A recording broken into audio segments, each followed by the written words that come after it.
On this edition of the program, soft polls. Donald Trump feels confident. Is it time to declare a vibe emergency for the Kamala Harris campaign as we enter into the final 3 weeks? Karol Markowicz of the New York Post and Fox News talks to us about the Jewish vote. J.D. Durkin talks to us live from the New York Stock Exchange about the economy. Oh, we mentioned Grover Cleveland. It's all coming up. The following is brought to you by Just Another Pilot.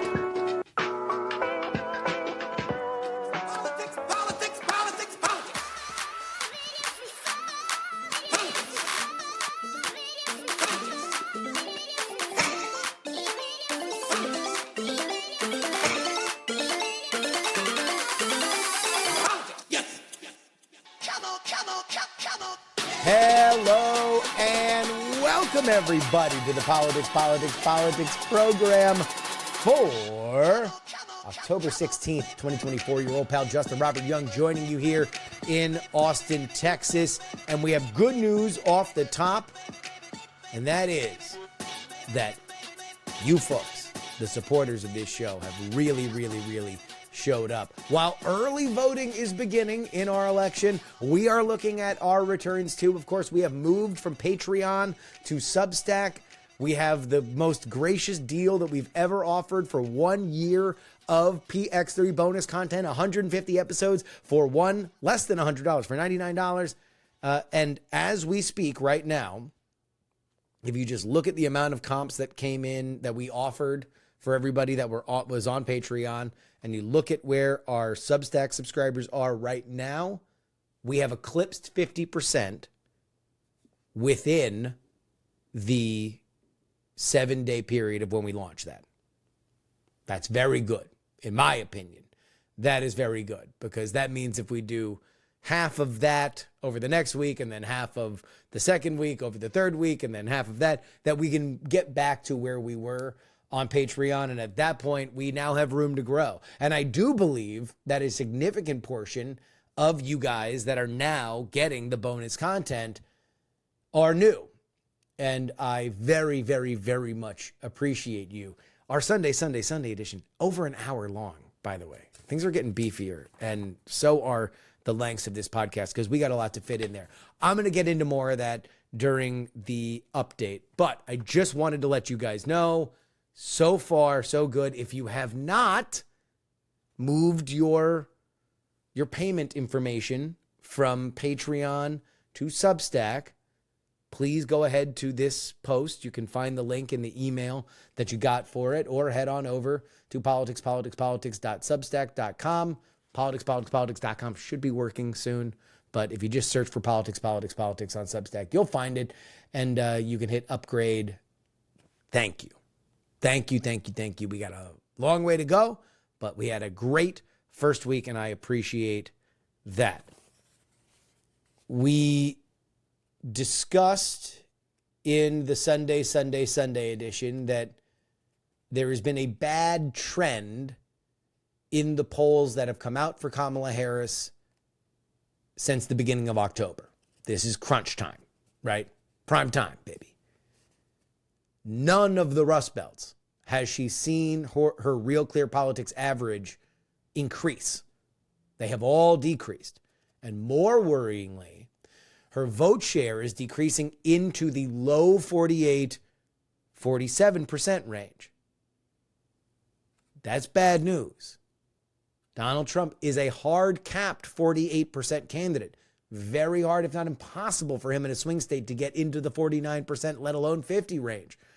And yet, if you don't get there, he will definitely get into the mid-48s. And with that, you begin to see some of the knock-on effects. The vibe panics.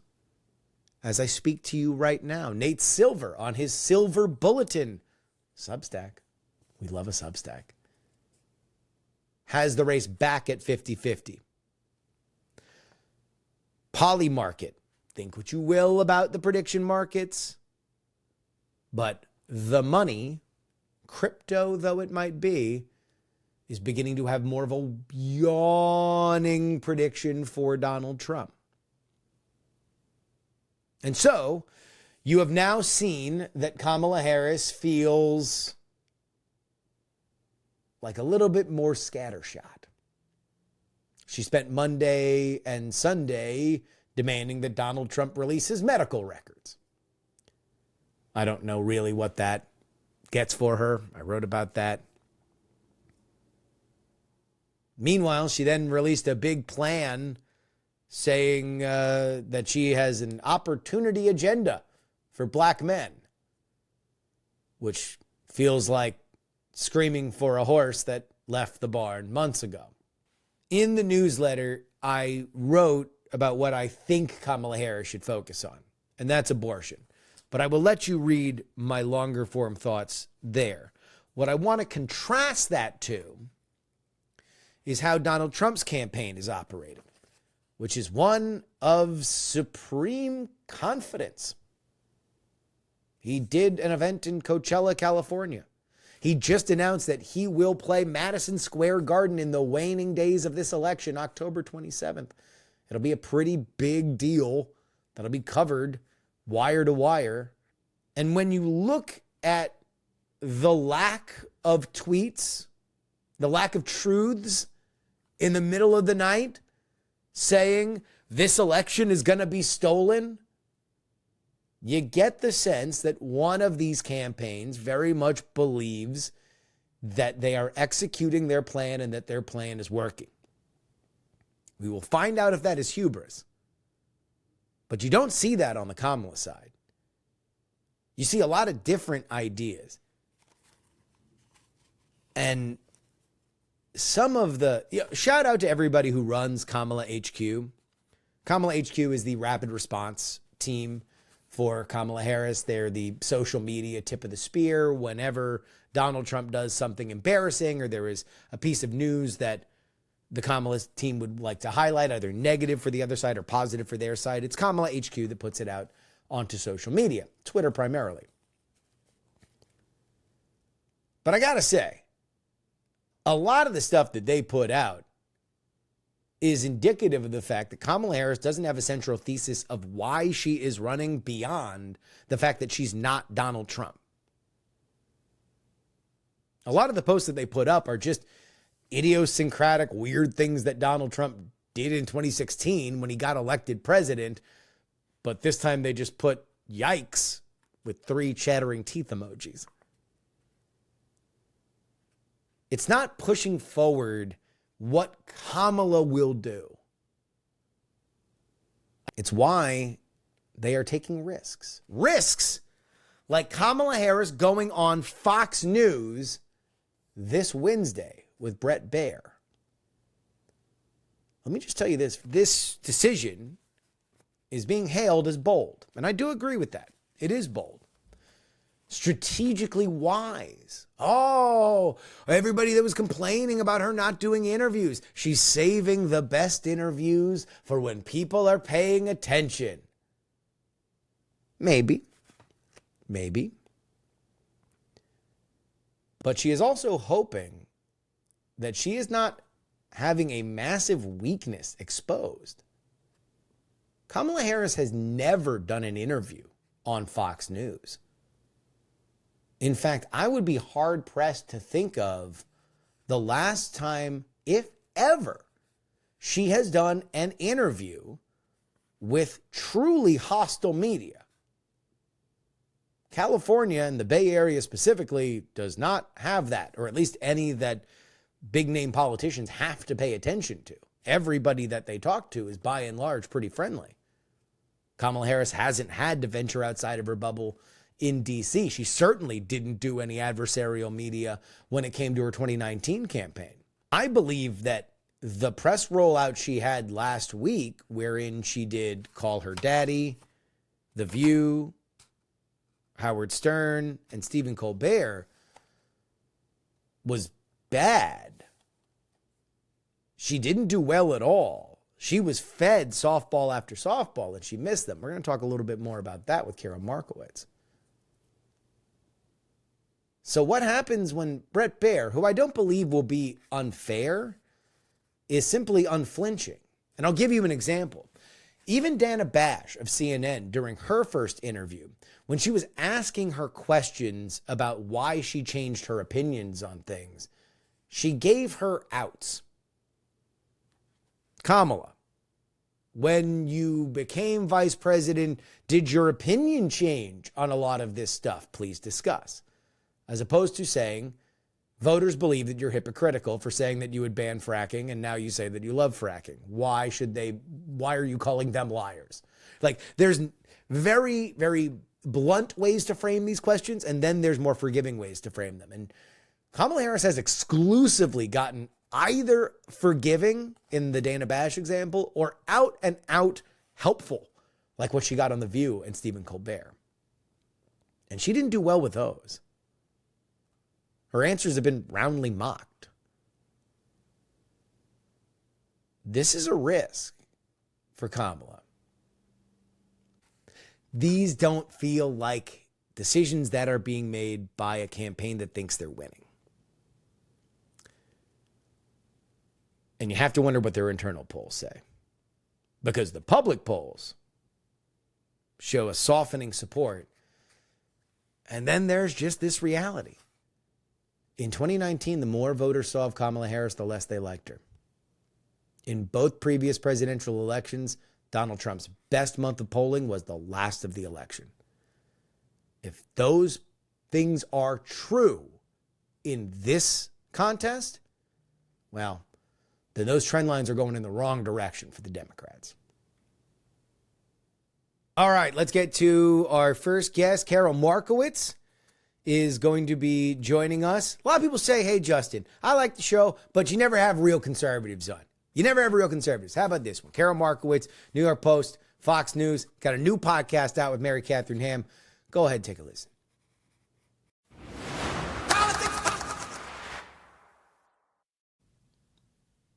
Joining us now on the program is a columnist at the New York Post and Fox News. She's also the host of the Karol Markowicz Show and the brand new podcast, Normally It Is Karol Markowicz. How you doing, Karol? Hi, Justin. Thanks so much for having me. Oh, it's an absolute pleasure. You were kind enough to have me on your show, and it is high time that I return the favor, and no better time than this, crunch time in the election. We are now under, depending on when folks are listening to this, 20 days away from the election. And so I want to talk to you about Jewish issues and the Jewish vote, but let me specifically start with the broad overview here. As we stand here and we're recording this 21 days away from the election, how do you see it? I think Donald Trump wins. And I have not been this Donald Trump wins person all along. In fact, I think my most unpopular opinion was I thought Joe Biden was going to win. Yes, even after the debate. Really? Yeah, because there is a built-in Biden voter. They've known him their whole lives. They kind of know what policies he's going to have. Yeah, the last few years haven't been so great, but they know he's not a far leftist. They kind of know the guy he is. He attracts this, the white working class that Kamala Harris is really struggling with. So I thought Joe Biden would be able to pull it off, and even in his catatonic state, because people know him. He knows how to get them to the polls. And in places like Michigan, places like Pennsylvania, I think that little margin that would have voted Biden but won't vote for Kamala Harris is going to make all the difference. So that was my unpopular opinion for a long time. I didn't think Donald Trump was going to win. Then Joe Biden obviously drops out of the race. And Kamala Harris, I definitely saw her numbers go up and down. But the whole time I've kind of been thinking, I don't think we live in a country that elects Kamala Harris. So we'll see what happens. But if the election was held tomorrow, my money's on Donald Trump. And you would say that mostly because Kamala Harris is somebody that could be credibly painted as a more leftist person than Joe Biden. Well, absolutely. And just the fact that she has, not been painted as, but was this leftist person who all of her positions were fairly left. The only time we really got to hear from her, of course, was during the 2020 primary where she didn't make it to Iowa. She's not. She didn't make it to 2020. Figure. No, she didn't. Right. Yes. She saw 2019 and that was about it. I think that she embraced far left policies, and you have, like Jonathan Martin at Politico saying, well, she'll just say whatever it takes to win. She's not really ideological. And I'm like, that's not good. That's not. That's curious. That's not the defense anybody's looking for here. Like, it is vote a curious for this person. She doesn't care about anything. She just wants to win.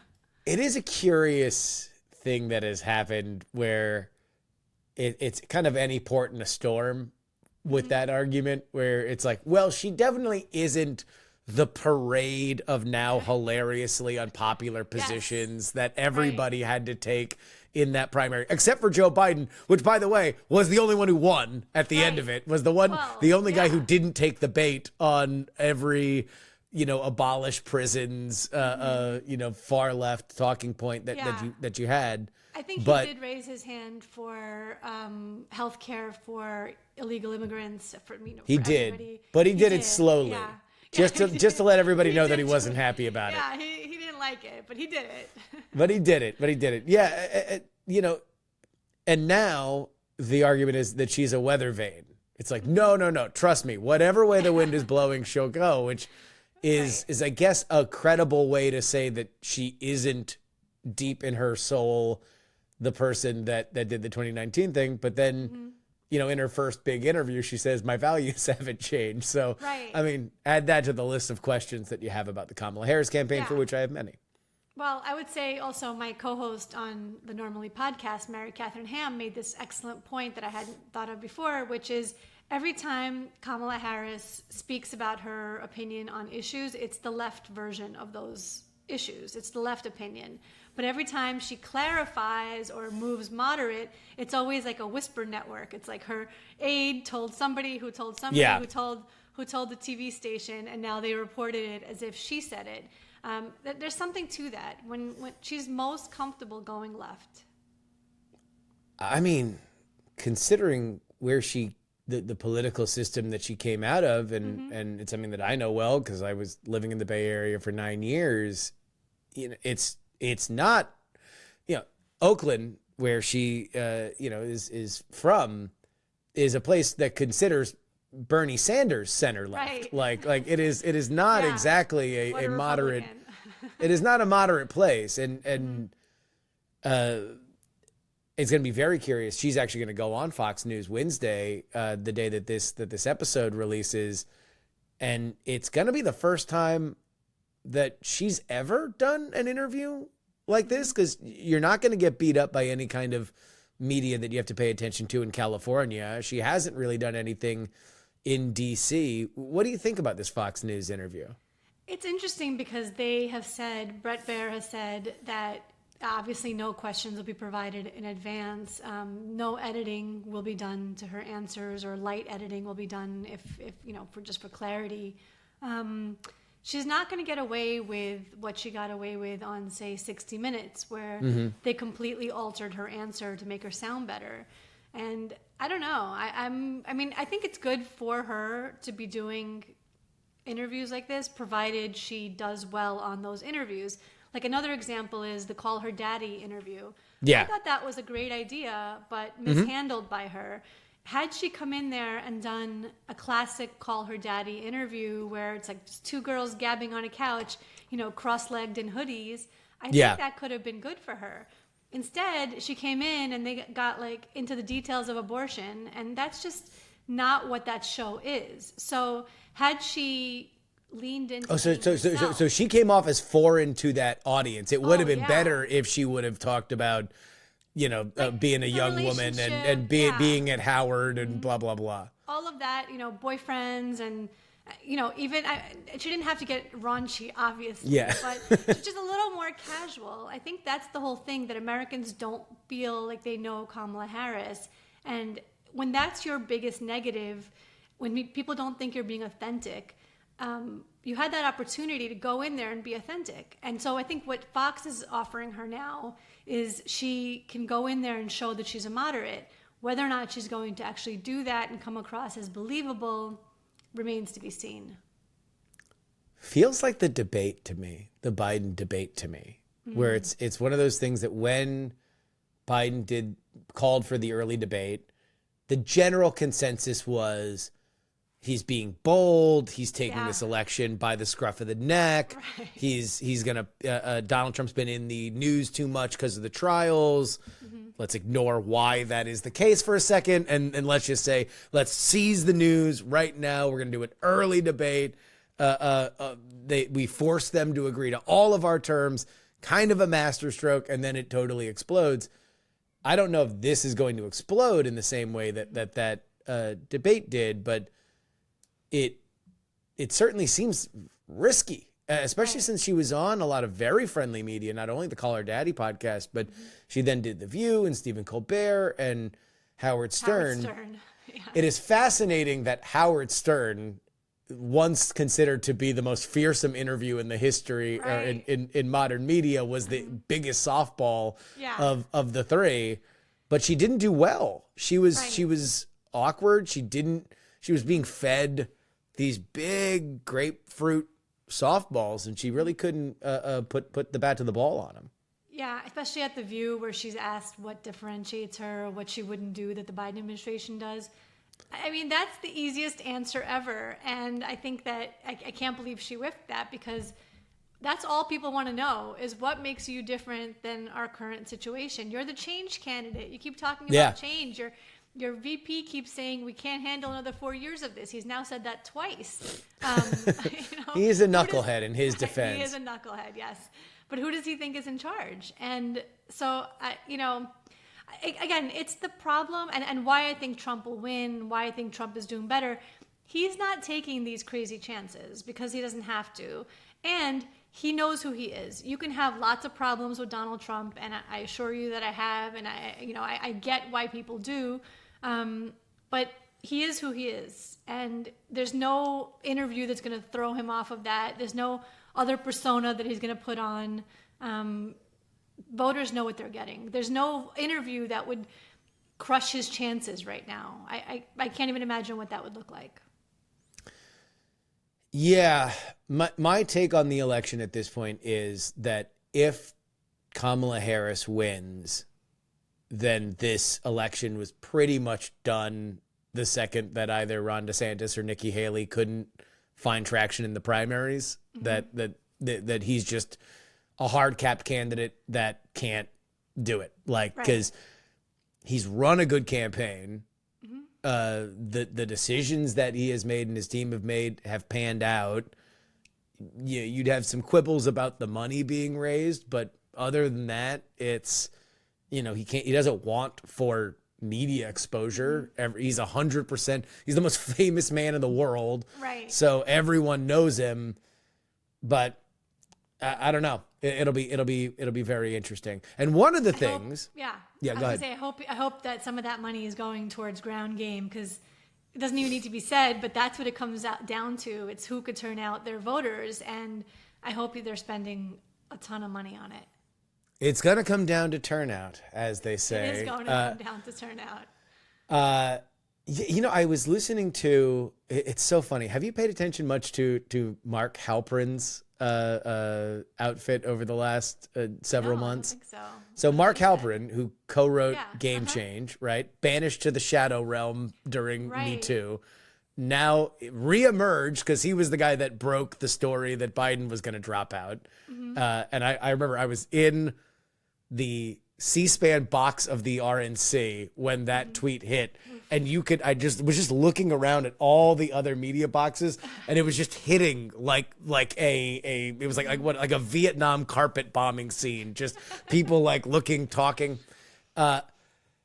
He now is doing a daily show on some platform called Two-Way, but he had a clip yesterday with Sean Spicer. Sean Spicer, of course, former Donald Trump press secretary, said that he has talked to people that are involved with the Republican turnout, which is not being driven from the campaign. I think that's what's given a lot of people pause, is that they have outsourced a lot of the turnout operations to some of the PACs. But the numbers that Spicer says he hears, for whatever you want to put faith in Sean Spicer, was something that made him happy. He said he went to bed smiling because of the numbers he saw in terms of door knocks and conversions and stuff like that, which is what you want. Yeah, I mean, that's really what it's all about. So But who worry knows, about the right? media saturation could only take him so far. He has to get the people to the polls. I will say that it probably helps him to not be actively vote suppressing the early vote, which is something that the Republicans used to own by like a 30-point margin. Yeah, that is a plus. I heard a lot before the primary, really, about, I heard all these people would say to me while I was on the road, like, for my book, for example, they'd say, I'm not voting. It's all, a sham. And I'd be like, oh, Yeah. God, this is not going to go well. Well, the one, I think it was in Dalton, Georgia. I was at the final Republican rally for the Senate seats on January, I think it was 3rd for the election on the 4th. And then January 6th happens after that, or maybe I'm getting that wrong by a day.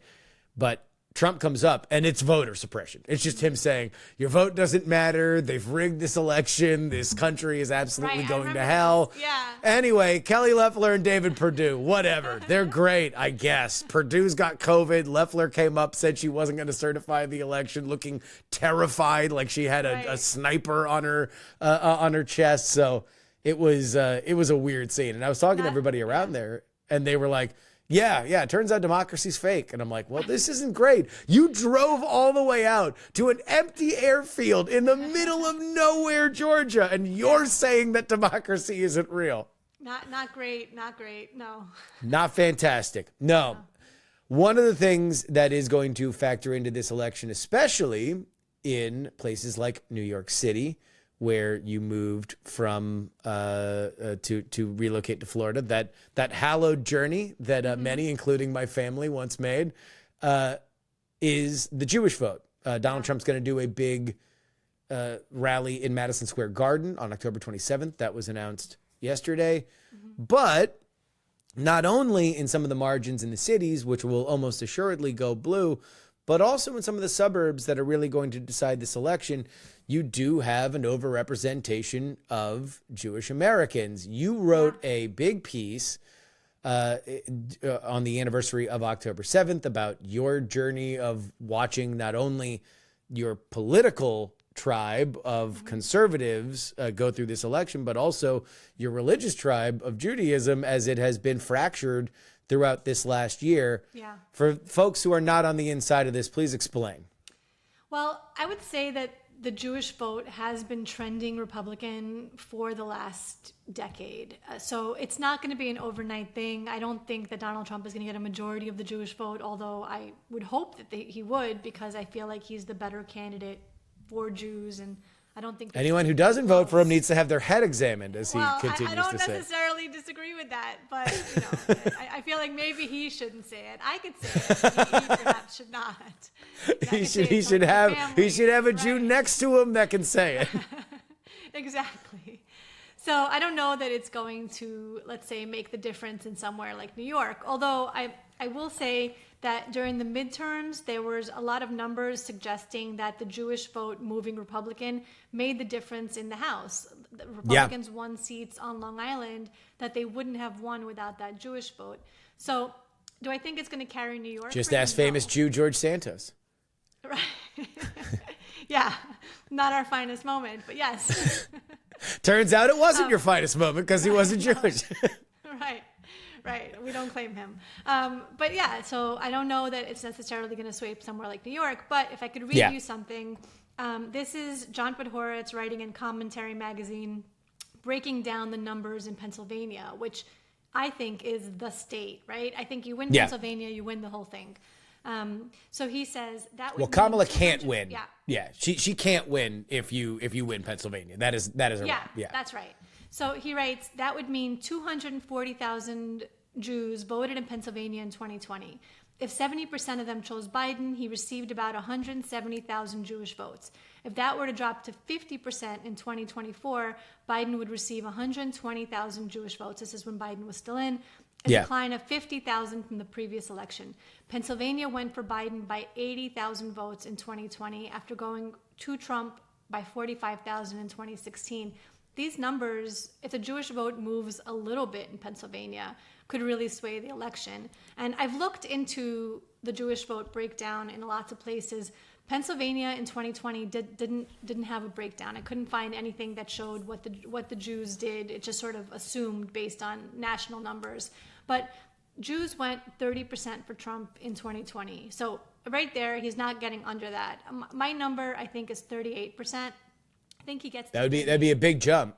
It would be a big jump. See, people don't think that. People are like, only 38? That's crazy. I'm like, well, no, yeah. Time, no. These are slow. These are slow thaws. Yeah. Yes, and he got 41% of the Jewish vote in Florida in 2020. So it will increase in places like that. Again, it doesn't matter in Florida. It doesn't matter in New York. It's not going to matter in California. But Pennsylvania, smaller Jewish population, but that small shift could really make a difference.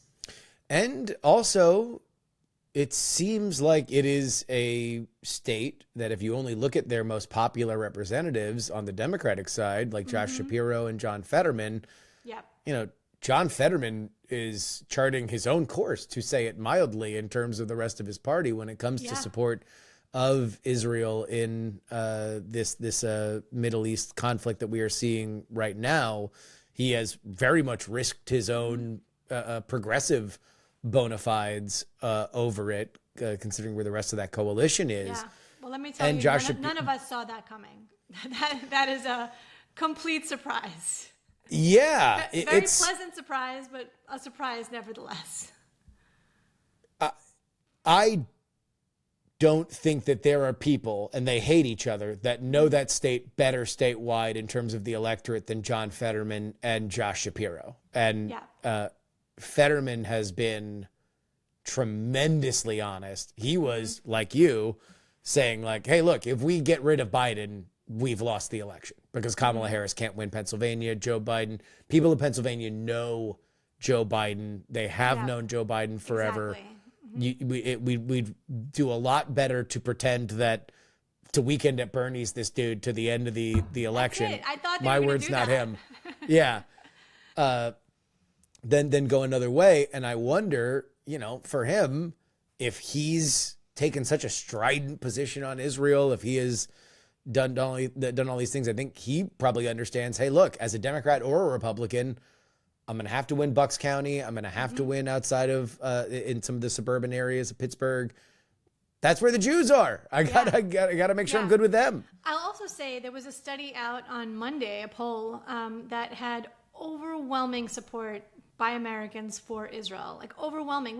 We see kind of the fringe opinion is very loud. It's very prevalent online.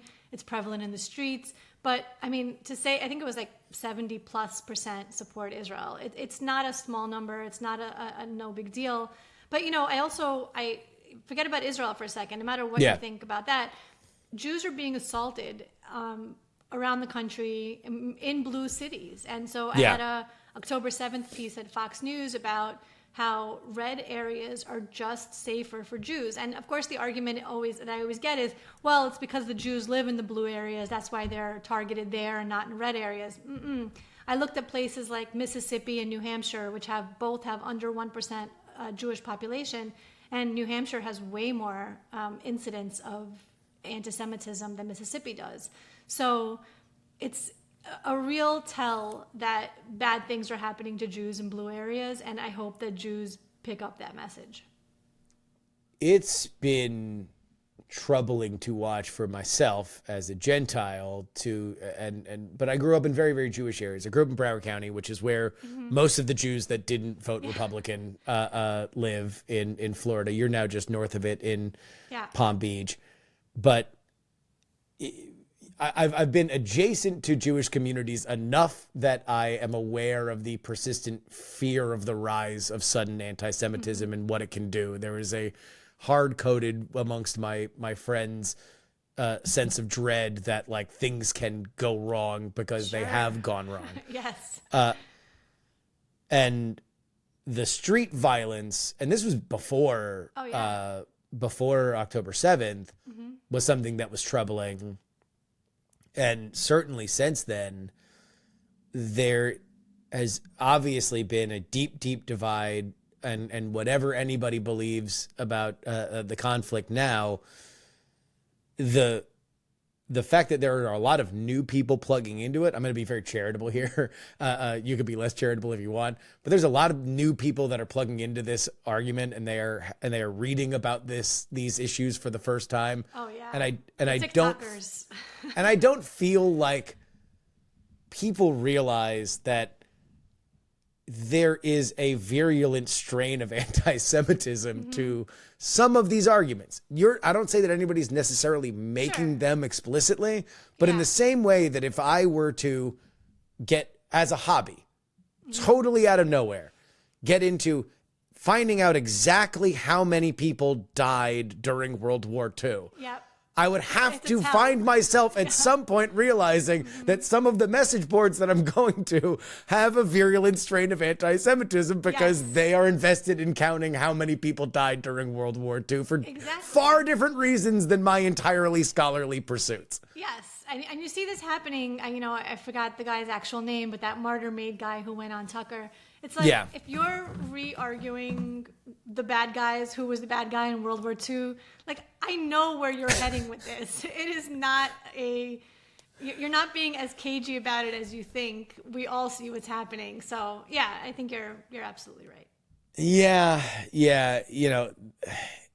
This is part of, I think, the fracturing of the internet, where there's less of a common square, so you are less likely to see anything in the way of pushback than you would otherwise, because it's not to say that there's not a healthy argument that can be made against the current government of Israel. In fact, the most forceful versions of that I've heard from Jews, Israelis that live in Israel that hate the current government and really, really want things to change.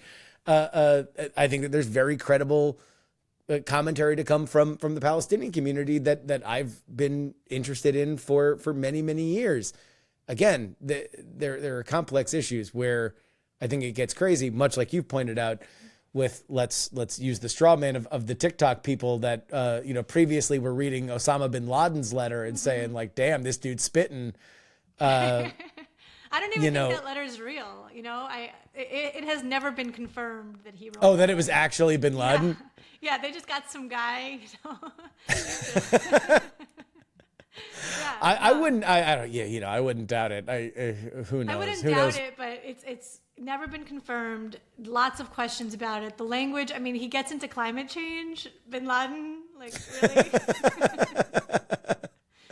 Well, it was published back in the day, right? Like that was an aughts but never thing, confirmed. Right? Never confirmed, right? Never confirmed. And intelligence agencies were skeptical. So that it was actually him. Mm-hmm. I really do think it was the climate change part that made people be like, wait. We have never heard Osama bin Laden mention climate change. Well, aside from the fact that he got his patronage from Saudi Arabia, not exactly a green country. Climate. They're not exactly Norway, the House of Saud. Yes, exactly. All right, so you would say if the Jewish vote is going to be, it is we know statistically it has trended Republican. You would expect that there will be some kind of statistical meaningful uptick of that. Pennsylvania would be the place that you would see it the most. And then, in the same way that Donald Trump did these two rallies, one in California and Coachella over the weekend, he's going to do the big MSG rally.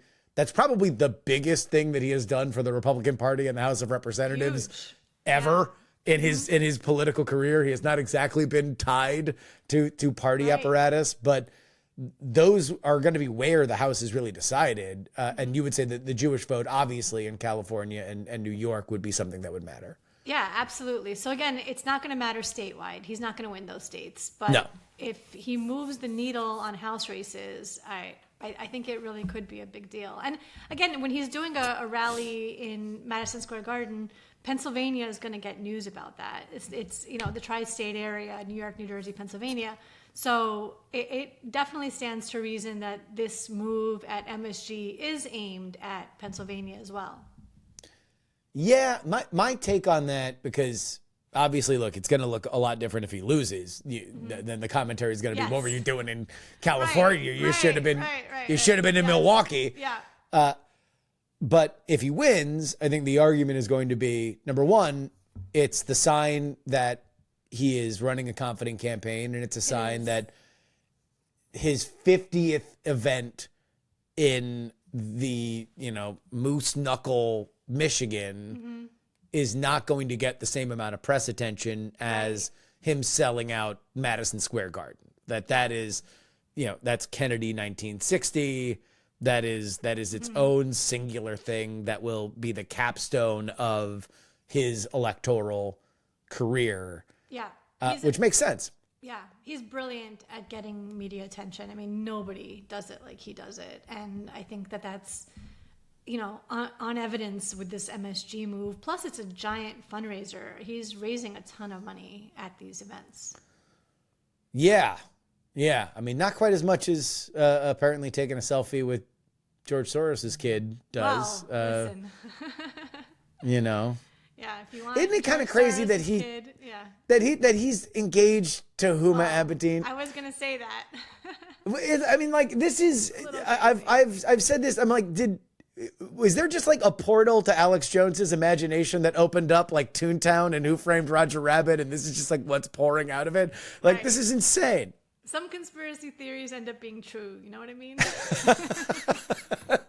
I mean, I feel like this union that like it creates another 10,000 conspiracy theories. This is like the prince that was promised as far as that's concerned. Yeah, and he keeps taking pictures with like the politicians against his window where the whole of New York is behind him as if to be like, I overlord this whole city.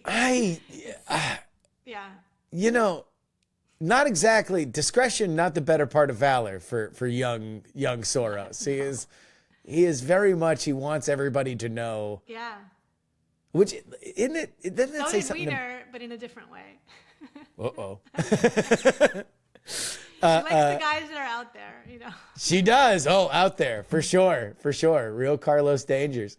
Doesn't it say something about the celebrity in politics when the guy who's funding the politician still wants to take the Comic-Con selfie with the politician because it means something for online clout that he'll get a lot of hearts and likes. Yeah, which compare that to like Elon Musk dancing on the stage or hopping around the stage. I mean, whatever else about him, Elon Musk was not there for the clout. He was there to have a good time, and it showed.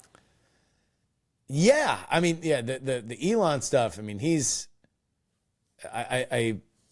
the duality of Elon, the person that, can oversee the company that catches a building as it descends from space this week, which got favorable coverage from MSNBC. Right. As I'm watching, it's like Elon Musk does it again on MSNBC, which regularly trashes him and has, commercials for Kamala with him in grayscale being a boogeyman. But then, is on X just going off about stuff, and now is a full-on Republican donor, which is something that he has not been. It's crazy. I mean, these coalitions are nuts. I don't know where I would bet on any of them settling up to and including the Jewish vote. Anecdotally, I know that there are Jews in my life that at the very least have taken a second look at the progressive community. I don't know if it scared them, totally away from the Democratic Party, but they've now, had a little bit of a rumbling in that perspective. But it's going to be interesting to see. All right, Karol, one last thing before we get you out of here. I have 4 scenarios that this election's going to end, and I'm going to ask every guest on the show which of the 4 that they believe is going to occur. So from the sunniest, from the Republican perspective, we have Pax MAGA. That is Trump wins, Republicans win the Senate, and maybe even grab a Senate seat that they weren't expecting, like Nevada or something like that. And then you have a Republican win in the House. You're pretty much doing the clean sweep. So it's Pennsylvania, Ohio, Michigan, Wisconsin. And then I guess the two rosy. That are Yeah. The two that are the diciest would be Nevada and Arizona. But let's say in this scenario, Senator Kari Lake. This is the rosiest scenario. The rosiest scenario that you have, right? Then you have Democratic Civil War. This is more of the coin flip argument that lands on the Republican side. So it's a Trump win, super narrow. You split the Senate wins. So now maybe you get Ohio and Pennsylvania, but you don't get Michigan, you don't get Wisconsin, you don't get Nevada, you don't get Arizona. So it is Republican control of the Senate, but the House goes Democrat. So there is a split, right? And that, I call it Democratic Civil War because that will be the optimal situation where the Democratic Party goes into absolute Mad Max, just, ripping each other to shreds, because it would show that the Democratic brand was still strong with America. It was the leadership that screwed it up, which will create the biggest question.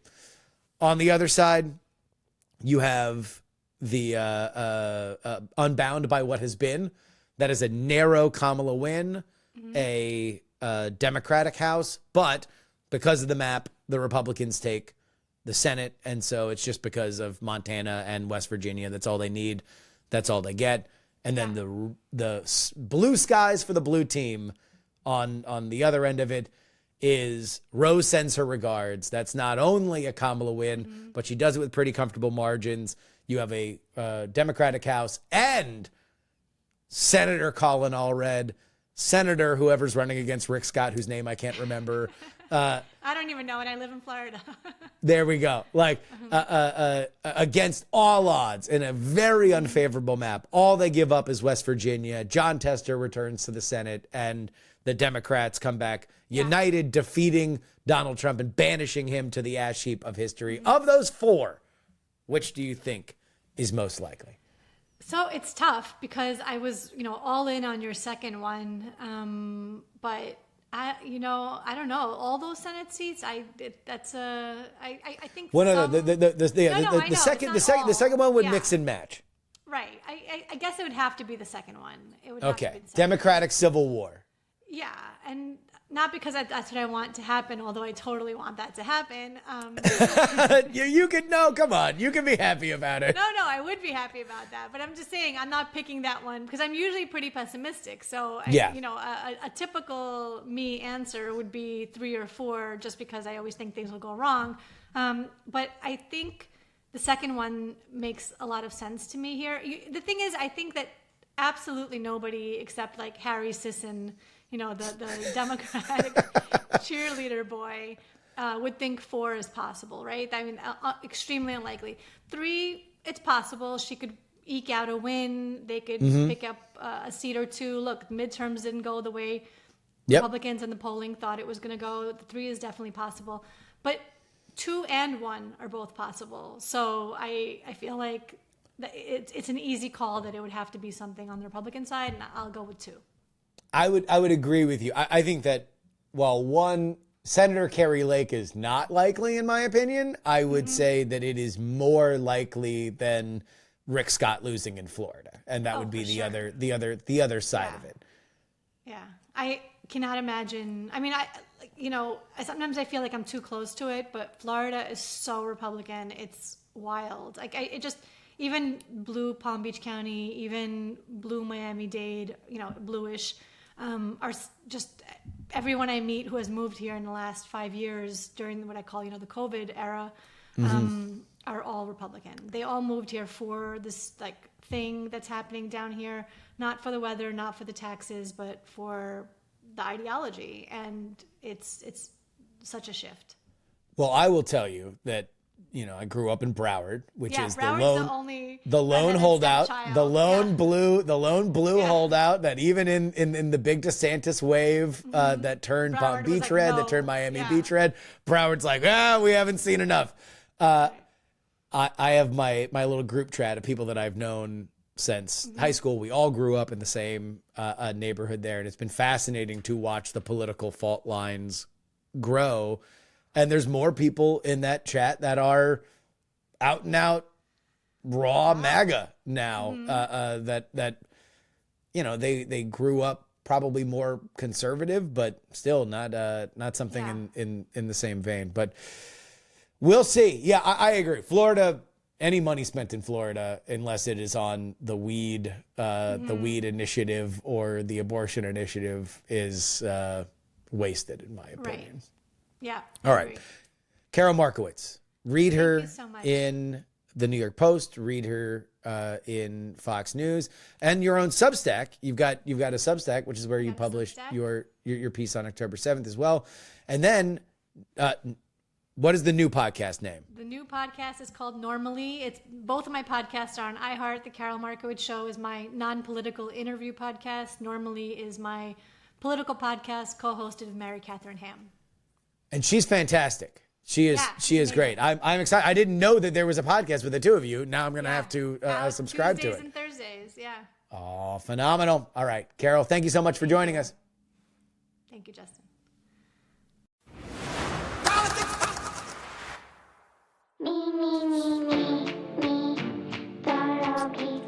This is your update, brought to you by TakePoliticsSeriously.com. That's our brand new Substack.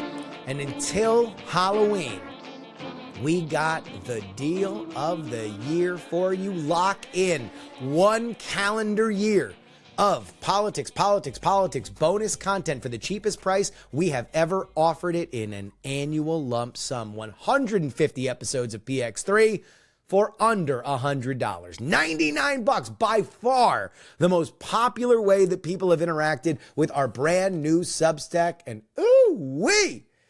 You can only get it at TakePoliticsSeriously.com. Again, we're at 50% conversion. We have 50% of the amount of subscribers on Substack that we had on Patreon. That is 1 week in.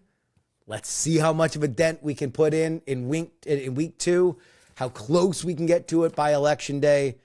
Thank you for everybody to support the show. Guys, you know it means the world. And it's been very heartening to see you guys come over. I know it's a pain in the butt. Thank you for that. And also, anybody that has any kind of question about this changeover, any kind of technical problems, find me wherever you find me on social media or email me, theyoungamerican@gmail.com. I am putting you guys directly in touch. Anything I can't solve myself or any question I can't answer, I am putting you directly in touch with Substack to get everybody where they need to be. Different emails. I can't load the RSS feed into my podcatcher. We're working on everything. Send me an email, theyoungamerican@gmail.com. Okay, here's the news. The National Republican Senatorial Committee had a memo leaked about the state of the races for Republican Senate candidates. Also, the Senate Leadership Fund also had a memo leaked about the state of those races. And here's what they found.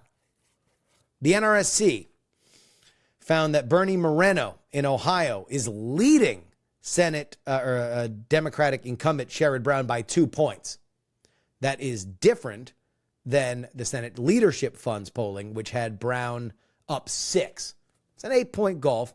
Public polling has it a little closer. Usually it's Brown up by a touch, but Bernie Moreno was very much close that race. You would think that is a pretty ripe pickup for Republicans. Donald Trump is running in double digits in some polls in Ohio. You can't imagine that the ticket splitting is that far, but something to pay attention to. Here's the big news. These Rustbelt Senate races are getting close. The National Republican Senatorial Committee showed former Representative Mike Rogers trailing Alyssa Slotkin by 1 point. Compare that to Senate Leadership's polling, which had Slotkin up 8 points. Okay, so rosier for Rogers there. In Wisconsin and Pennsylvania, the internal polls were pretty well aligned. The NRSC found Republican Eric Hovde leading Democratic Senator Tammy Baldwin by 1 point and tied at 46% on a full ballot with third-party candidates included. In Pennsylvania, the NRSC showed a 1-point race with Senate Democrat Bob Casey leading Dave McCormick 44 to 43%, with third-party candidates pulling in 4%. SLF similarly found Baldwin up 1 point, Casey up 2 points. And that seems to be around where public polling is as well. But those races have very much closed over the last 2 weeks, as a lot of the Senate advertising has very much saturated the markets during football season, both college and pros, which is very popular in Pennsylvania, Michigan, and Wisconsin. I'm not sure if people have realized that. It does appear that the Republicans are on track to take the Senate. The leads in Montana in both of the internal pollings are pretty beefy for Tim Sheehy over John Tester, and John Tester's likability is now underwater by 2 points. He has been buried by ads there, and it would be a big, big, big upset if he were to win. But in the Sun Belt, both of the internal polls show that the Senate candidates ain't doing so hot. NRSC found Republican Sam Brown trailing Democratic Senator Jackie Rosen in Nevada, 43 to 48%. Senate Leadership Fund had Rosen up 7 points. It'd be a really big ticket splitting situation in a race that is running pretty neck and neck for president. That'll be interesting. And in Arizona, Republican Kari Lake trails Republican Representative Ruben Gallego by 4 points in the NRSC polling. The SLF survey had Gallego up 5 points.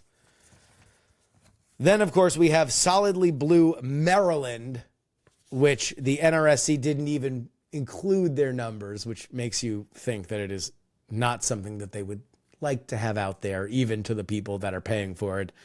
SLF had Hogan down 7. So, the big question with all of these Senate races, and the story of the Senate races has been up till this point, will ticket splitting really be that bad? Because all of the polls have shown Donald Trump doing very well in all of these states, if not out and out leading in these states.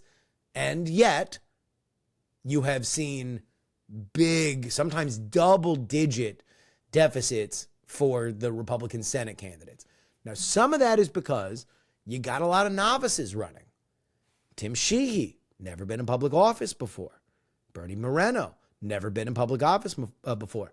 Dave McCormick, never been to elected office before. Eric Hovde, same. I don't think that we're going to count Kari Lake believing that she is the duly elected governor of Arizona onto her resume. Neither was Sam Brown. So this is the new MAGA wave. You get a lot of people that are compelling personalities that don't have past electoral experience, which on one hand, okay, they're mavericks. On the other hand, be nice to know that somebody on the Republican side can win statewide. Be nice if you're a Republican, right? And yet now, millions of dollars in all of these races. But what we don't know is whether or not ticket splitting is going to be a real thing. Because historically, it hasn't. If Donald Trump is going to win Arizona, and right now that is his best polling state, the argument is that people aren't going to ticket split with Kari Lake. Now, I think she might be a bit of an interesting one because the McCain conservatives of Arizona might be willing to hold their nose for Donald Trump because immigration is such a big deal to them. But considering how acrimonious Kari Lake has been with the McCain family personally, well, I don't know if they're going to forget that. I don't know. A new Harvard Capps Harris poll shows former President Donald Trump with a slight advantage over Vice President Kamala Harris among early voters in battleground states. 48% support for Trump to Harris's 47%. This indicates that Trump's campaign strategy in these critical states is gaining traction. And by critical strategy, I mean he's not actively saying that early voting is voter fraud. What a concept. What a concept. Early voting used to be exclusively a Republican strength. During COVID, it became a huge Democratic strength as social distancing became something that people operated on in political lines. But now it appears Donald Trump has softened his language on mail-in voting. He has said it is very important to vote early, and it looks like that is getting through. Harris leads Trump by 8 points among early voters nationwide, 51% compared to Trump's 43%. The poll also reveals that across all voters in key swing states, Trump holds a narrow 2-point lead. The race does remain extremely tight, particularly in battleground states such as Michigan, Wisconsin, Arizona, and Pennsylvania, with both candidates heavily campaigning. Overall, national polling compiled by The Hill shows Harris leading Trump by 3 points, although the Harvard poll finds the race even closer. The survey conducted from October 11th to the 13th, including 3,145 registered voters, has a margin of error of 1.8 percentage points. The old adage is that the Democrats have to be up at least 3 points nationally if they are going to play in the swing states. So, living dangerously. Not a lot of room to give if you're Kamala Harris, at least. Finally, a Yale poll given to our boy Gabe Fleischer of the Wake Up to Politics newsletter, now on Substack, shows that Kamala Harris is leading Donald Trump among 18 to 29-year-olds with 56 support to Donald Trump's 45. That is only slightly behind Joe Biden's 2020 performance. However, notable shifts are occurring within that demographic. The gender gap has widened, with young men increasingly supporting Trump. In 2020, Trump trailed with 11 points among young men, but the gap has narrowed to just 5.5. Trump's gains are particularly strong amongst young Latino voters, where his deficit has shrunk from 41 points in 2020 to 10 points. Similarly, young black voters, Harris's lead is reduced to 50 points, down from Biden's 69-point margins. But despite the shift, Harris has not lost tremendous ground because she has gained from young women, specifically young white women, a group Biden lost in 2020, but Harris now leads by 12 points. Very interesting. You got to keep an eye on these polls. If just so we know after the election which we are going to pull apart and dissect for why they were either right or wrong. That's your update. A reminder that you need to head to takepoliticsseriously.com. Remember that Fox News interview Kamala Harris is doing?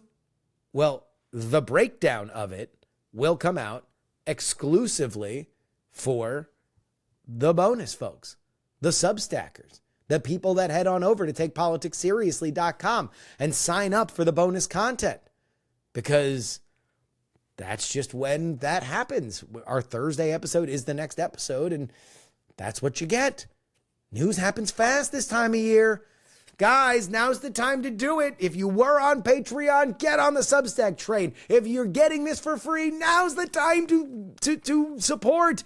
And you can lock it in for the cheapest price of the year. $99, 150 episodes of PX3 for less than $100. TakePoliticsSeriously.com. And now, J.D. Durkin, ding, ding, ding, ding, ding, live from the trading floor.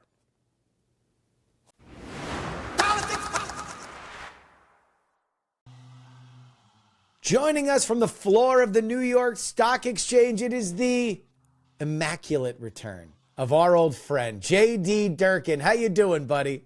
I'm doing great. I had hoped that the intro would have included the word immaculate. Now I feel as if I'm ready to do the interview. Thanks for having me, pal. Good to be with you again.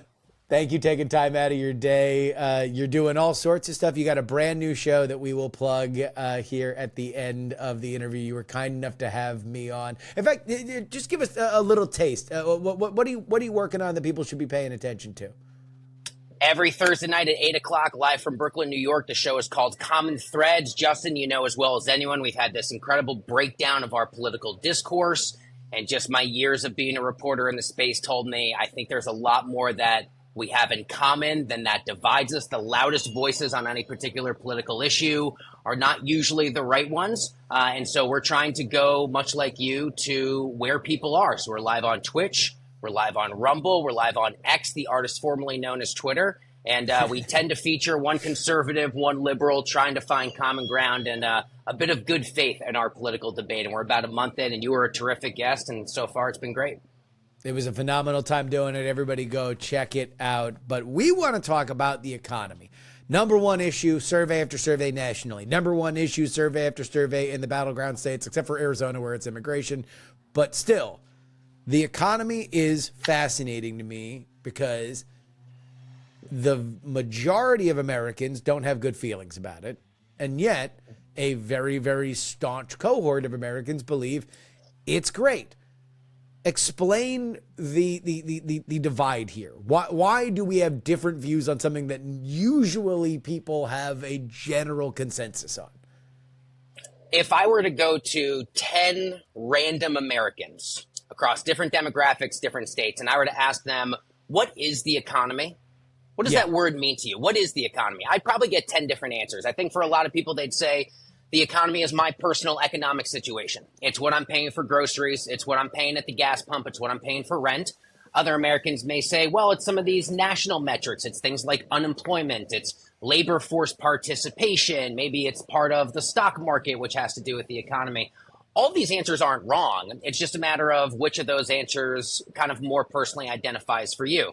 For people in that first group, the personal situation, pricing power diminishing over the last few years is something that's really being hard felt by Americans. We've all seen the squeeze. We all know that prices are far higher today than they were in 2019 before the pandemic.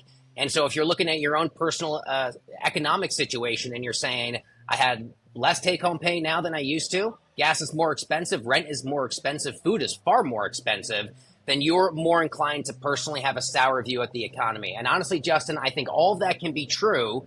At the same time, it's true that over the last several years, we've had at or near low record unemployment. We've had really impressive labor force participation numbers. The macroeconomic factors are all pointing and telling one story. And at the same time, it can be true that far too many individual Americans are not feeling that success trickle down, if you will, to them personally. You are talking to us from the floor of the New York Stock Exchange, a place in which expectations from publicly traded companies are meticulously set by the corporate communications and then are judged. The results are then judged by people who are buying and selling these stocks. If you were to just look at how the Biden White House has handled the expectations of what America should believe the economy is at versus how Americans have experienced it, how would you grade it as if it were just a publicly traded stock that is on the exchange?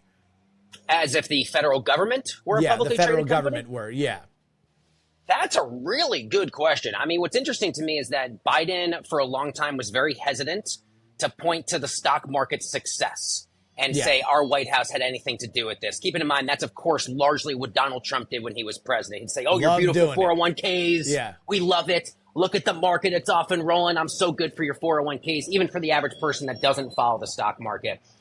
In terms of expectations, I would say, and it's appropriate we're having this conversation right now because we are really kicking off with earnings season, Q3 earnings season. To your point, that's where all the massive corporations in the S&P 500, they put out their guidance, their whisper numbers, and they try and beat those expectations. I would probably argue the Biden White House, since perception drives reality, slightly have underperformed their own self-projected earnings expectations, if you will, right? If you take the Biden-Harris administration and if it were a publicly traded company, I think like any White House, they talked a big game, but the difficulty comes from that separation between all of these macroeconomic indicators, like we said earlier, which can be good and can be trending in a right direction. I mean, listen, you and I are having this conversation the day after new all-time highs for the Dow and a few days after new all-time highs for the S&P 500. While the market is not the economy, there is a close correlation between the two. So for everyone who loved the economy under Donald Trump, so many of those things are even stronger under Joe Biden. It's just that perception gap, which dogged Joe Biden. I think polling tells us Harris is still largely struggling with that economic perception. And I think because of that, I would say if the Biden-Harris White House, let's say it's ticker symbol BH for Biden-Harris, slightly underwhelming for their earnings, especially a few weeks ahead of the election. And that spells a lot of problems, I think, for the vice president's campaign. I think you've just spelled it out. the idea of earnings season, that if you were to be a publicly traded company and you were to say, if you knew that there were massive economic headwinds that were about to hit you and you were going to say, this is transitory, this isn't really a big thing, this is going to come and go, you would get slaughtered in the stock market, because that is what you want to do is undersell. I think we're going to do X, Y, and Z. All their expectations are going to be lower than what you expect, so you can beat it and you can look like you are growing, you are moving forward. If you know you have bad news, you're going to make the bad news seem worse, so the expectation game goes in your favor, especially through the first 2 years, which is where I think in hindsight you can say that there was real political malpractice on this issue. The Biden White House was way too overconfident about the stewardship of the economy, as opposed to saying, hey, look, we're digging ourselves out of this pandemic ditch. We're going to face a lot of different problems. Some of them are going to be better or worse than we think, but here's where we are. Instead, it was, we did it. And then all of a sudden, people are paying $18 for a $3 steak and saying, wait a minute, what did you do? And I will say, to that point, some of the funniest ads I have seen air. I mean, obviously, in the world of political campaigns, there's a lot of ads that get cut that are very unfair. I can't help but laugh at the Trump campaign's ads that show kind of the split screen between all of the economic indicators that have not been good, and you smash cut it with Vice President Harris saying that's Bidenomics. And it does make for a very kind of 1-2 punch, but I think it does underscore, look, we know this comes down, Justin, to these crucial 6 or 7 states, these suburban voters in particularly, and those people that are going to look like that and say, well, maybe I don't feel as positive about my personal economic situation. And you know, now that I think about it, Kamala Harris has been the vice president for the last 4 years. How much more different on economic policy can she be than the person she was serving aside the last 4 years? And as Trump and many others have said, well, if you got these great ideas, don't wait till after the election. Go do them right now while you're still in power. And I think all that kind of underscores the challenge that she has. Again, not that the Donald Trump economy is perfect, because economists that are polled are saying, even though we're still in kind of wishy-washy policy territory, right? Campaign and poetry, govern in prose. It's the policies we have heard from Donald Trump that promise to be a lot more inflationary than what we've heard from Harris, and ultimately are going to likely add more to our federal deficits. These are the sorts of things Republicans are talking all the time about, but especially if you cut taxes and you bring in less revenue in the form of the federal government, a lot of the issues that Donald Trump is doing a good job of litigating against Kamala Harris for, his policies, as we understand them right now, objectively would be worse in the minds and the vast set of economists who are polled. But of course, it's not those economists who pick the election. It's the hearts and minds of the American people, and they perceive things to be differently. And, you know, if there's one thing I wrote about this on Substack that I hope everybody, every listener, every viewer who is seeing this right now, find somebody in their life that loves them the way that Democrats love presenting an open letter with a high number of experts. You know, that is a thing that, especially over the most recent couple administrations, that has been the Democratic go-to. 14 intelligence experts, 50 generals, 250 economists say whatever the Democratic Party argument is in the moment. You're not wrong that certainly economists, free market economists, react like Dracula to sunshine to the word tariffs. They don't like them. Donald Trump says the word a lot, especially recently when it comes to this election. And yet, if you look poll after poll after poll, Donald Trump has an 11 to 15 point lead on the economy, largely because people remember the nostalgia of that pre-COVID time. You know, we're also in this era. I think we've always had institutional distrust, but you and I see it as, you know, in terms of the lens of not trusting mainstream media. We see it not trusting. I think most Americans, if I were to say, well, here's what 50 economists out of Wharton School of Business at UPenn have to say, people would say, well, those are fugazi numbers. I mean, what am I going to trust these no-name economics for? I know how much money I have, and I know that Donald Trump makes me feel a certain way, and he talks a better game than Vice President Harris does. So that institutional distrust is right now at an all-time high. And the tariffs thing is interesting because obviously it was foundational to Trump's economic policy, but so many of those tariffs were quietly continued by Joe Biden. Yeah. And I separately, but it is also an interesting business story. It doesn't get too off topic. I did a hit this morning here for NYSE TV about space policy, about things like Space Force, the Artemis missions. And there too, so much of what Donald Trump created has been quietly continued by the Biden-Harris White House. So there's actually a lot in terms of tariffs that I don't think they're that different on. And there's a lot of things even in terms of like space policy, the future of Space Force, embracing private-public partnerships for NASA to go to the moon, to maybe go to Mars and beyond, where they actually are a lot more aligned than you would think. And it's because Biden kind of came in and said, hey, we may not like to give Trump credit, but we're going to quietly continue a lot of the things that he did. Well, and if you look at some of the border stuff, you got to wonder if, in his heart of hearts, Joe Biden kind of wonders and second guesses like, hey, if I didn't do all of those border actions on day one, would I be leading in this race right now? Like, would I be forced off the stage? Could I have gotten my second term? It is. I mean, but also this is such a weird election, right? Because lost in all the unprecedented elements of it, lost in the Biden being forced off the ticket, lost in the assassination attempts, lost in all of that, is that Donald Trump wants to be a non-consecutive president, something that we thought was going to be the headline going into all of this. Yeah, exactly. It's actually funny. I was born and raised in Caldwell, New Jersey, which is also where Grover Cleveland was born. And I've got friends who run the Grover Cleveland Association. And I remember them asking me towards the end of the Trump presidency, does President Cleveland's name ever come up in conversation much in D.C.? And I had to say respectfully, no. But if Donald Trump does run again and if he wins, I promise you, we will be talking about the name Grover Cleveland a lot, because obviously Donald Trump will be, if he does win, the only president since our 22nd and 24th president to serve 2 non-consecutive terms. You're exactly right. How do you think that the nostalgia plays into this? There was the new NBC poll that shocked Democrats, which showed a flat, even national environment, which is death to Democrats, because the general wisdom is that they have to be 3 points up nationally to have a shot at the Electoral College. But it showed Donald Trump in retrospective. Voters or survey takers in that particular poll said that they had a 48% positive approval rating, remembering Donald Trump's administration. He was never close to that when he was actually president. But do you think that there's, both Joe Biden benefited from this with the Obama administration in 2020, and now Donald Trump might be benefiting from the rose-colored glasses of 4 years ago? I mean, I think we even do the rose-colored glasses for things of personal connection in politics, right? I mean, how many liberals do you have out there now saying, man, we love George W. Bush. We love his paintings.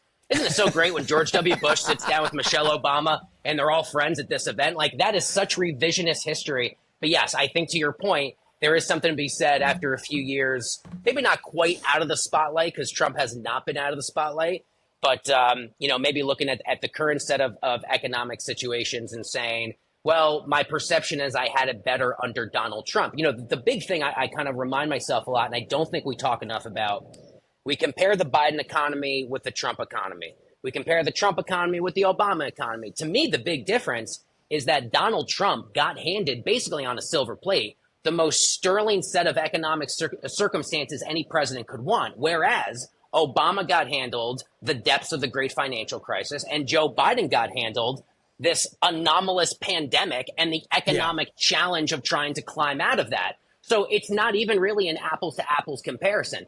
Trump was given this wonderful economy and then given the green light because he had the support on Capitol Hill to go cut taxes, to go be wishy-washy and throw tariffs all over the place and kind of play with house money. Whereas I'd actually argue it's Democrats, given the recessionary cycles we've had, who have had to kind of cobble together and piece together the workings of an economy. And that's a reality that I don't think most voters think about. They probably don't care. But I do think it's a reality given where each of the last few presidents started relative to where they ended their presidencies. I'm glad you brought this up, because this is probably one of the least discussed elements of the economic argument, because nobody, neither the Republicans nor the Democrats, want to talk about COVID. They want to generally smear each other on it in, from a certain perspective. But Trump doesn't want to talk about it because he doesn't want to talk about a thing that lost him an election. He doesn't want to talk about vaccines.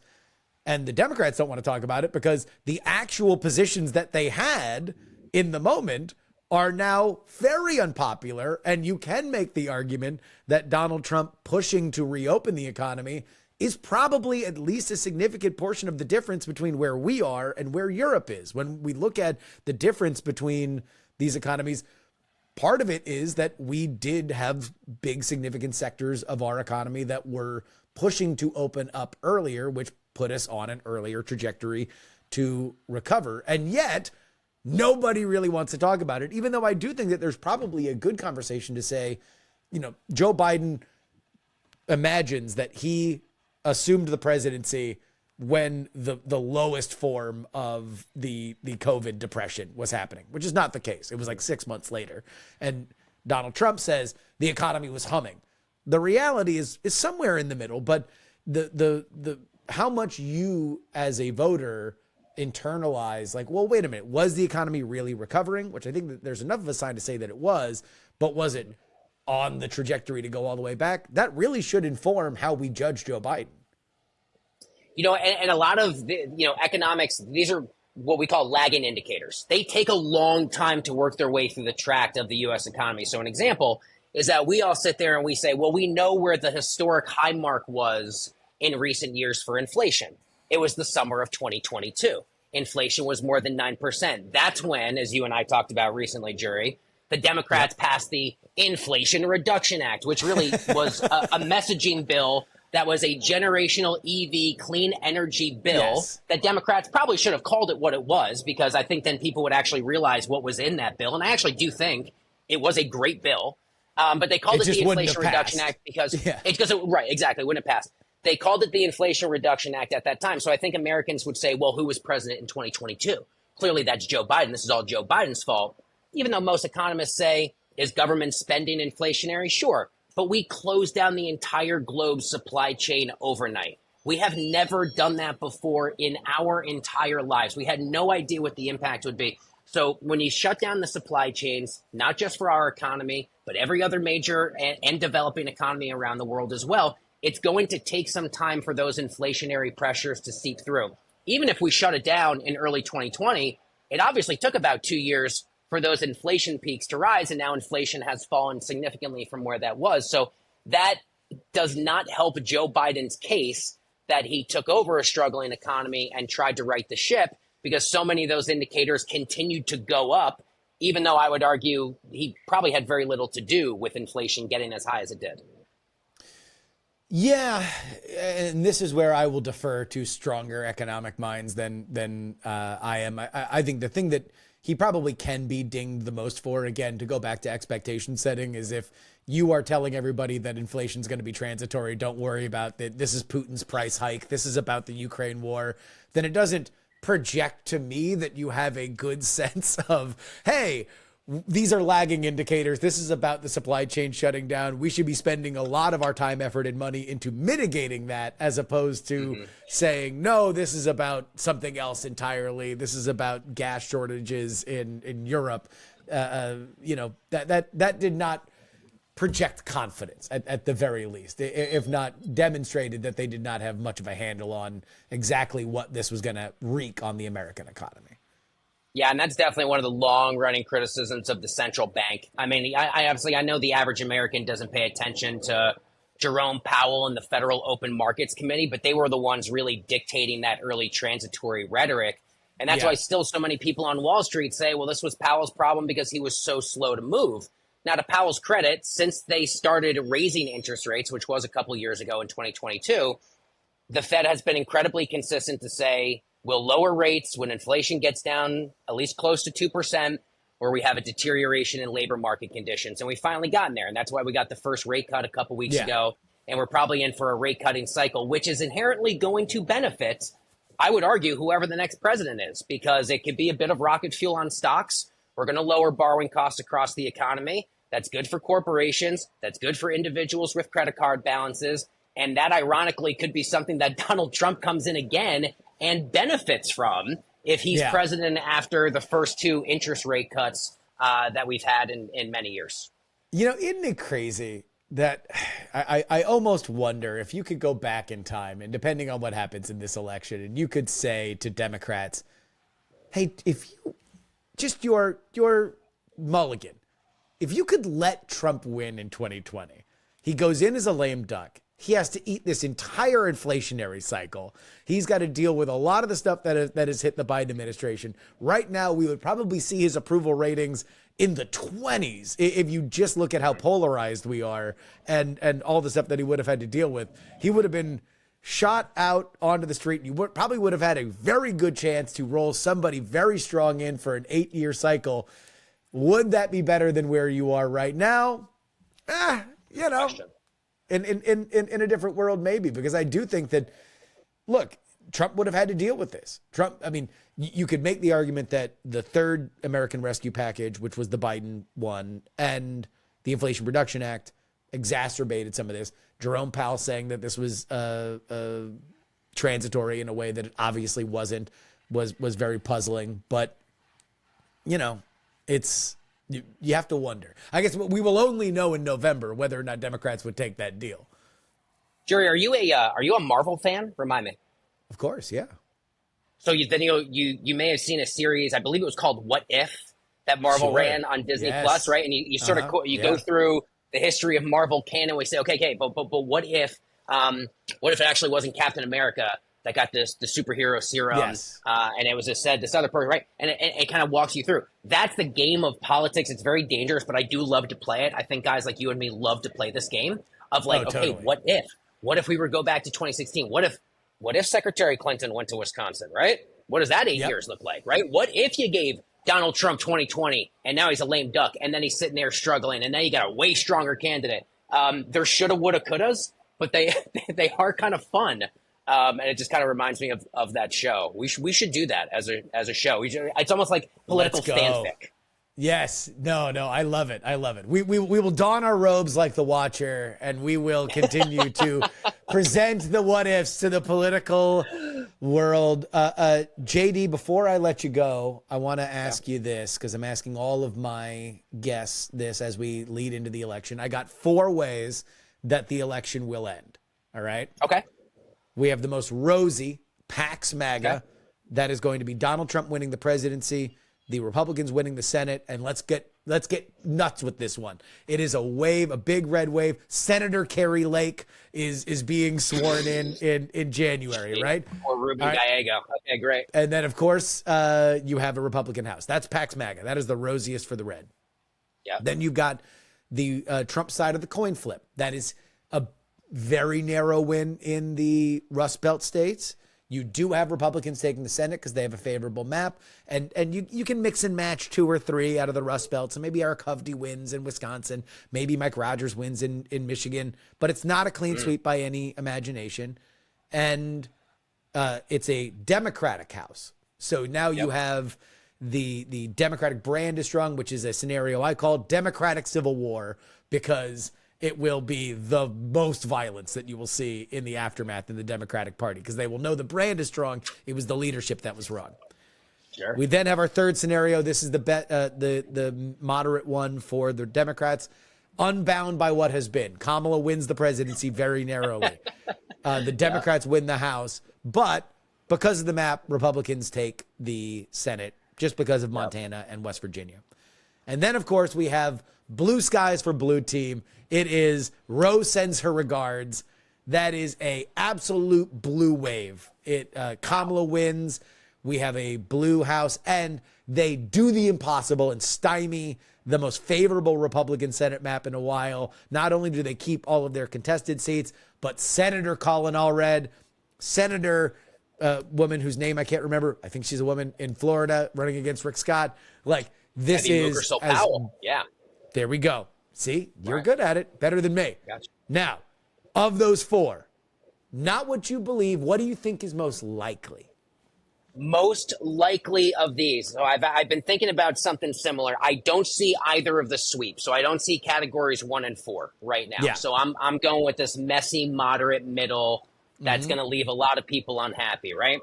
So I have been of the thinking, and I agree with you, in both scenarios 2 and 3, I think you're giving the Senate to the Republicans. Yes. That much I believe.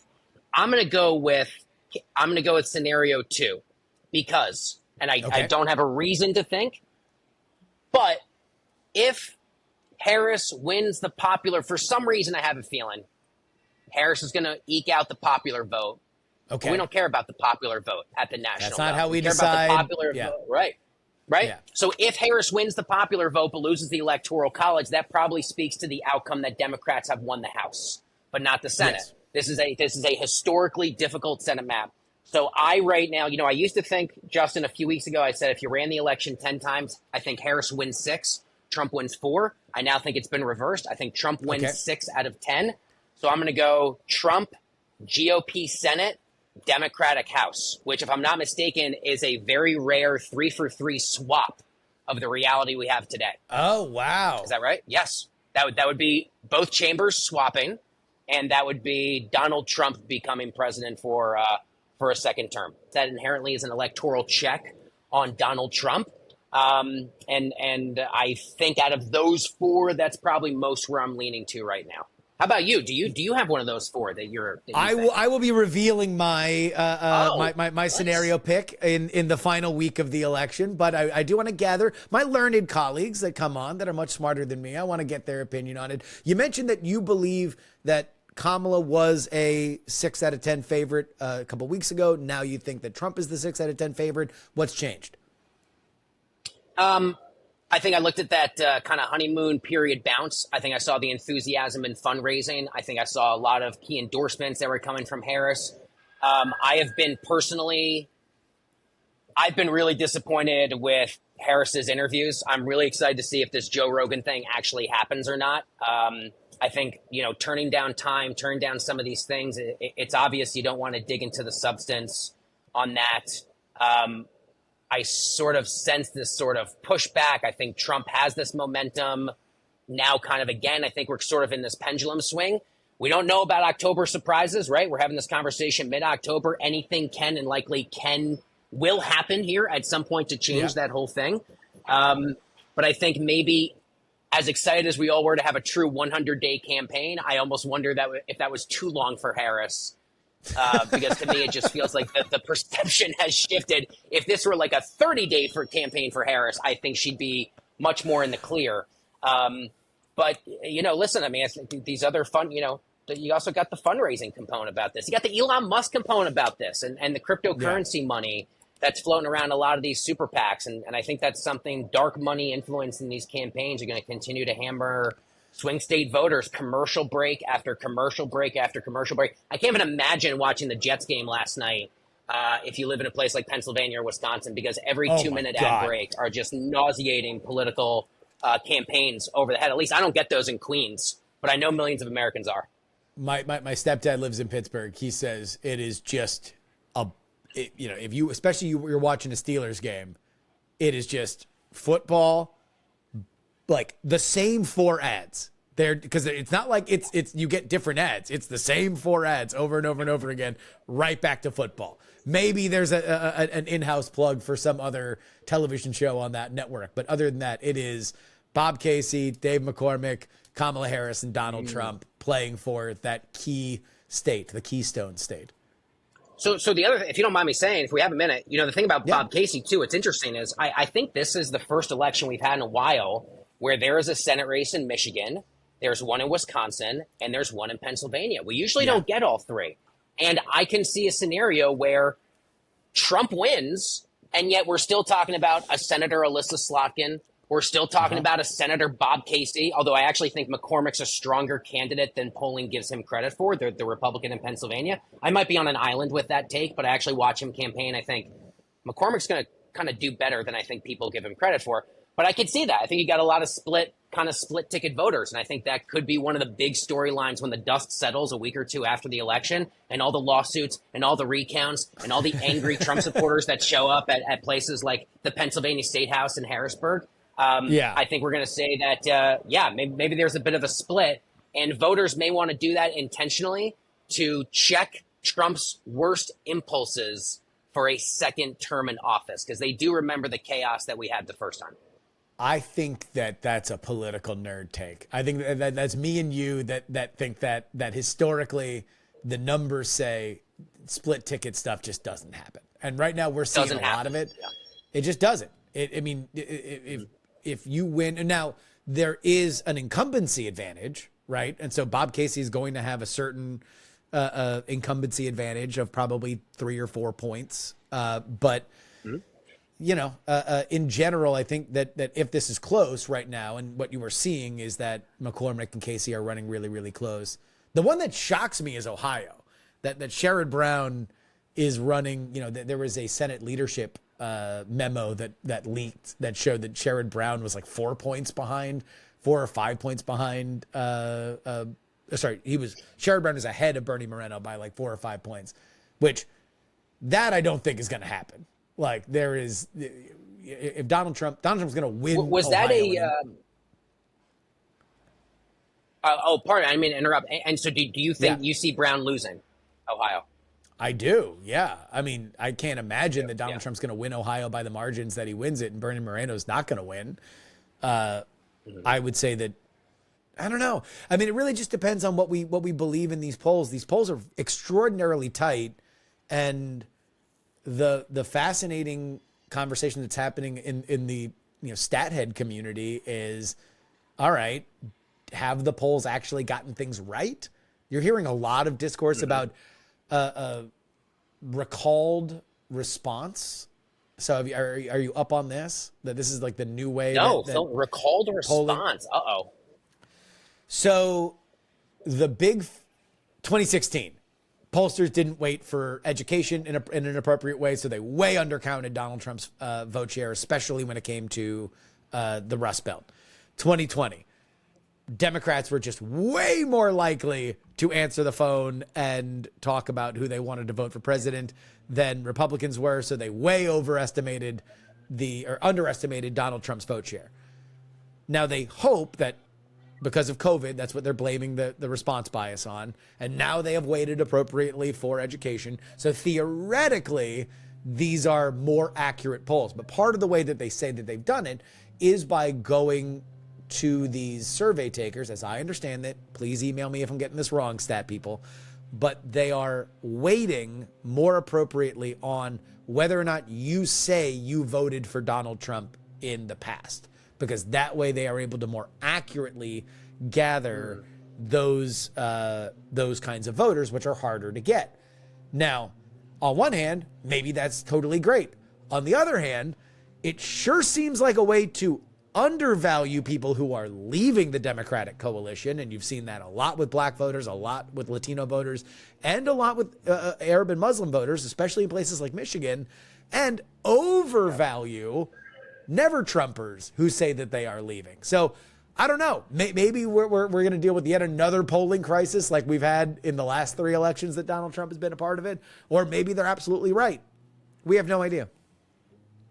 Yeah, and I think you and I talked about this on my show, and we do look at what's a whole new world of a type of polling, which are these betting markets, right? Event contracts, websites, places like Polymarket, which are for crypto users only. So that's a pro-Trump base. Kalshi predicted a few others.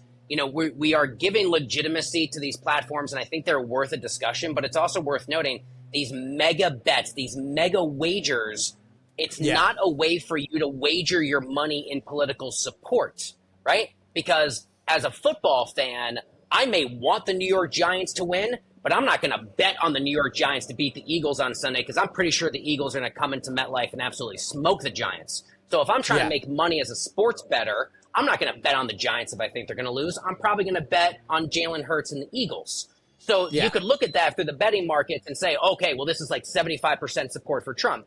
No, it just means 75% of the money that has been wagered thinks Trump is going to be the outcome. And so I think it's actually different from traditional polling, but it is now such a big part of the conversation this cycle, seemingly out of nowhere, because every time I turn on the TV or every time I read Bloomberg or whatever, we're looking at polling, and now we're looking at these event contract sites. I don't want to say the legitimacy, but the fairness of their gauge, I think, remains to be seen. This is going to be a really telling election for how influential these betting markets actually are on the implied outcome.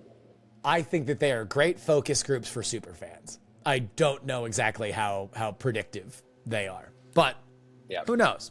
Who knows? I do know that JD Durkin is somebody that you should be paying attention to. JD, where can people find you? I am across all socials at JD_Durkin. On Friday nights, you could also find me sitting at home reading economic data on my couch with my dog instead of partying with my friends. But no, we do Common Threads every Thursday night, again, live from Brooklyn across all those different platforms. And I also do a ton of content right here at the New York Stock Exchange. This is the Yankee Stadium of finance, man. And you know me, I've been a politics reporter for many years. I did not think that I would be an equities and markets reporter, but it's been a wonderful pivot for my career to kind of bring together all these things at once. And I don't know, if you happen to be here at the NYSE, you could find me here throughout the week as well. Well, we will certainly continue to keep in touch with you. And by the way, I'm a Steelers fan. You're a Giants fan. We have the Rooney Mara Bowl coming up in 2 weeks, so we'll have to make a little friendly wager on it. It's a Monday night game, I do believe, which does not bode well for the Giants. So I may already think the Steelers are in for it, but looking forward to that for sure, bud.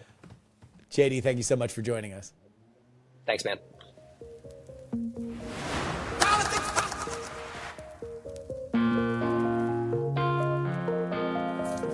And that'll wrap it up for us today. Politics is written and hosted by me, Justin Robert Young, for Dog and Pony Show Audio in Austin, Texas. A big thank you to Karol Markowicz for joining us on the show. A big thank you to JD Durkin for coming on the show.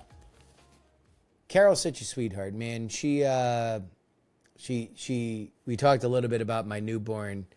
She's a mom and made sure to give me gas drops. Said it was a game changer for her kids. So I've bought gas drops on Amazon. Very excited. TheYoungAmerican@gmail.com is where you need to go if you want to send me any kind of feedback on the program, including anything with the switch over with Substack. Thank you. Come on over. Be a part of it. Great time. Thank you.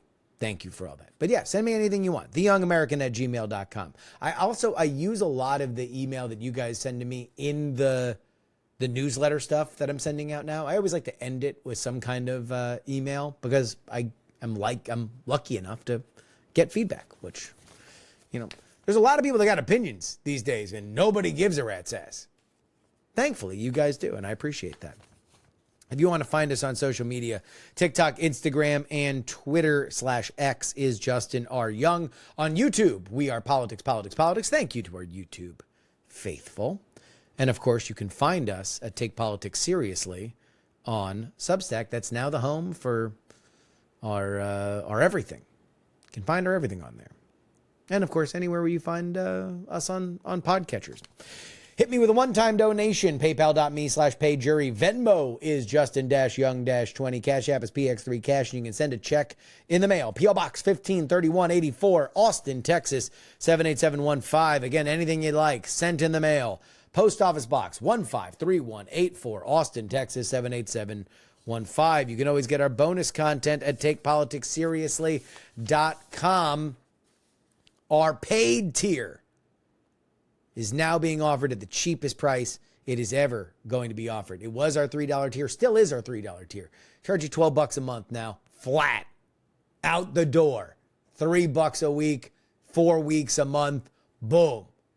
But also, 150 episodes for less than $100, $99 right now. That's going to go away with the spooky season as we move in to our crunch time. And then, of course, we have our founding Titanic $10 tier. That is $10 a week. These guys are absolutely just studly, because we used to be able to do this on Patreon, $10 a week that would be charged by the month, which was a lot. And now you guys lock it in for the year. For the year. And we still have this many names. Good gravy. Thank you, guys. Lee, Peepaw, Scott, Middle-Aged Mike, Old Tom Merritt, Jeremy, Chiller Tomatoes. Oh, yeah, it's Adam. AB Puppy, David, Jeremy, Fat Tony's PJs from New York, Michael, Matthew, Will Porta, The Borge B, Matthew, Edwin, Andrew, Sam, Andrew Main, Phil, Devon, Paul, Gloria Young, my mom, Berkeley, Stephen, John, and Ryan, as well as Dr. Whiskey. I know that Dr. Whiskey was in there. In fact, I know that we're right now in a weird nickname phase as we're moving everybody over from the Titanic $10 tier that was on Patreon and now is on Substack. So I will be sending, now that we've got a nice little crop, I'll be sending you guys an email to see what you would prefer your nicknames will be. Of course, you can always just change them in Substack, and that is what I will read here on the program. Otherwise, I'm always going to default. If it's not like a screen name, I'm always going to default to first names. Because, I don't know, some people don't like that. That'll wrap it up for us today. On Friday's edition of the program, we are going to have our narrative draft with Scrimshaw and Ryan Jakubowski. And we are going to have a man by the name of Karol Allen. He's another great Substacker who was involved in something that we talked about on the Sunday show, which is what should we pay attention to? Vote share versus margin. He wrote a book called The Polls Aren't Wrong, and we'll get into all that with him on Friday. And of course, our bonus episode on Thursday will be all about that Kamala Harris Fox News interview. I think it's a big risk. We'll see whether or not I am right. But that's it for us today. Till next time, this is your old pal Justin Robert Young reminding you, some shows talk about politics, others talk about politics, and still more. Well, they discuss politics, but this is the only show that dares discuss all three. Diamond Club hopes you have enjoyed this program. Dog and Pony Show audio.